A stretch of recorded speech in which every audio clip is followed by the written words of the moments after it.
Hey, welcome to Graphic Policy Television, GPTV. I'm Brett. It's Tuesday. We got an early review of Uncanny X-Men #1 from Marvel. It's out this Wednesday. Highly anticipated Uncanny X-Men are back. Now, I'm a longtime X-Men fan. I was reading X-Men pretty much growing up, and really looking forward to seeing what Uncanny X-Men brings. It's just kind of a prestige title that you have high expectations for. Now, this is the first part of X-Men Disassembled. We really have no idea what's going on, and the first issue is really fascinating. So there's actually 4 stories in this oversized issue.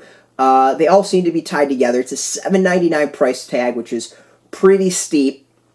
And that's like my own one of the things that kind of makes me a little bit wincy, jumping all over it. Believe it or not, $6.99 or $5.99, I would have no problem. For some reason, $7.99 is bothering me. $8 for a comic is rough.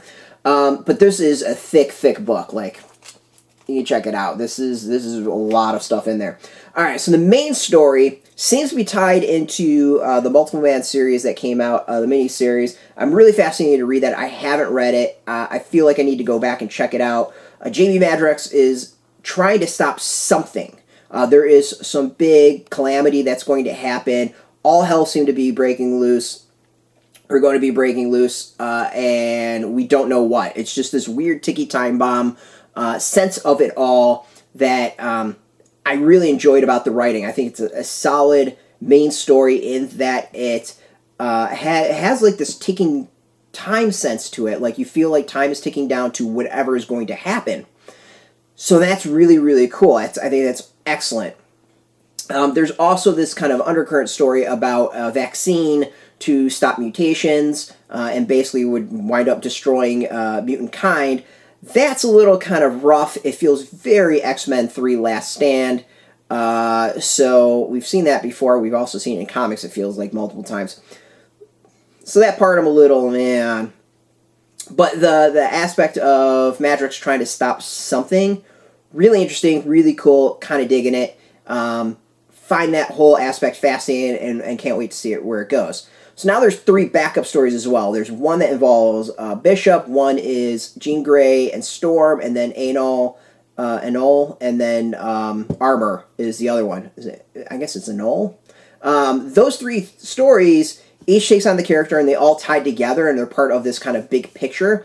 Again, it's mystery. You have no idea what the hell's going on, and it again builds the mystery really nice. It leaves me all really wanting to see more. This feels like the start of an epic story. It kind of feels like an old school 90s event in some ways, and that's a good thing. I always enjoyed the 90s events. I'm thinking like maybe like Fatal Attractions-ish story, or right before like the right before Age of Apocalypse type feeling to it. It's what just reminded me of the style of storytelling and everything. Compliments, because those led into some great events. And, you know, coming off of Extermination, which still has 1 issue left, and that's actually maybe my biggest problem with it all, is that Extermination hasn't ended, so we are kind of left hanging as far as a whole bunch of characters. That kind of bothers me a little bit. But what's setting up seems like it's going to be another really solid event of whatever this X-Men Disassembled is. There are some issues with the art. Yeah, there are some issues with the art. Some of the characters look a little bit too much alike. Let me go see if I can find it. Yeah, so we've got... That's Warren, and then that's Sam Guthrie. So Warren Worthington, Sam Guthrie, they look exactly the same. That's a little bit kind of to me. But overall, there's some cool stuff in this, like Mutant Liberation Front is in it. There's some like solid throwbacks to it, and beyond the Multiple Man miniseries that just happened that I think is important to read this, there is something also I think ties into the series of X-Men one-shots with villains. I'm not going to go with that, but I'm kind of interested in seeing what was revealed at the end of the main story, if that really ties into those stories at all. It should be kind of fascinating. So overall, like, it's a really solid start. The price tag makes me wince a little bit, but you get a lot with it, and basically if you were an X-Men fan and you want to see where everything's going, you got to go with this. This is a weekly event, 10-part story. To me, that alone, epic. So starts here, out this Wednesday. Go get it. Yeah, it's, again, price, totally understand it's rough, but this could be worth it. I think this is going to be a really good event.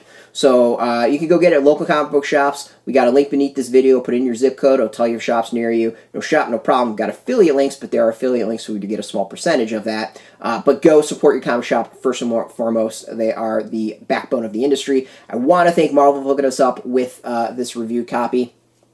Always really appreciate that support, and thank you for watching. Now, if you're into X-Men, if you're into Marvel, if you're into comics in general, you can check us out every single day at graphicpolicy.com. We're on Twitter, Facebook, YouTube, Tumblr, all at Graphic Policy. Keep it nice and consistent. Until next time, keep reading those comics, and keep it geeky.